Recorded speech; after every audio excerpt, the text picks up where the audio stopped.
We are entering a period now, I believe. The first one was just to jam things through Congress and make them irrelevant. The second phase was make sure you have all of the framework in place through Cass Sunstein's office. And now I think it is to set things on fire, for the bottom to rise up, the top can come down. The masks are beginning to come off, something I told you would happen about 2 years ago, I believe. I said, watch out, these people are dangerous, and their masks will come off. Those on the far left know that this is their opportunity. They've waited for over 100 years to push through their agenda. And many feel that they have been used by this administration because Obama's not doing enough for their agenda. I don't believe any rational person actually believes that.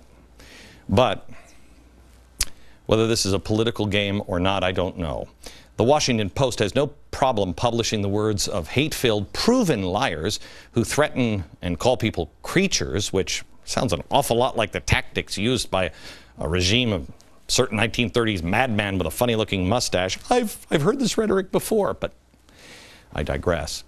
Then you have Deepak Chopra, who is best known as, I think, isn't he like Oprah's, hippie peace-loving guru or something?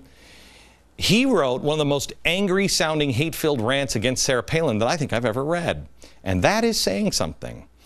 The media seemed right now to have some sort of bizarre contest among, celebrities and everybody else on who can get the best hate-filled slam on Sarah Palin of the day. Chopra actually compared Palin to Chairman Mao.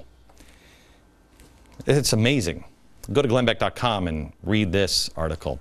Mao, you may remember, is a communist who killed millions of his own people, maybe up to 80 million of his own people.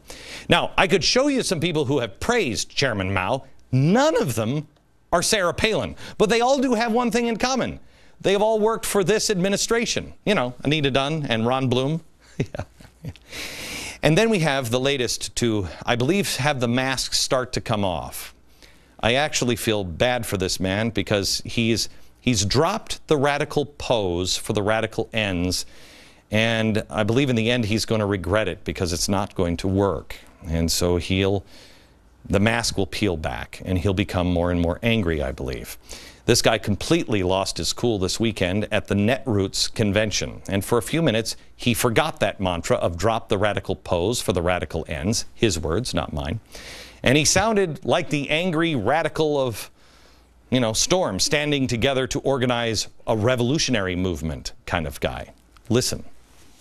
It's not just immoral, it's un-American to abuse the airways and to abuse the ears of our children with your lies and your filth. We're tired of it. We are tired of it. You're not America. You're not America.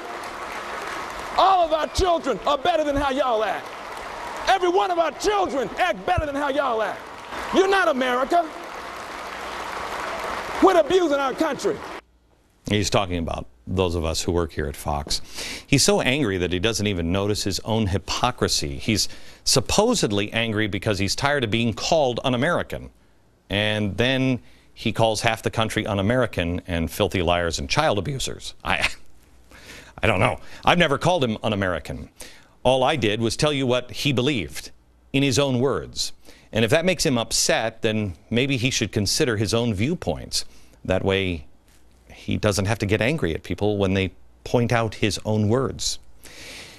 It was a little surprising to see the mask come off for a few minutes and then, him go all Howard Dean on us, because Van Jones is normally really good at, again, quoting him, dropping the radical pose for the radical ends.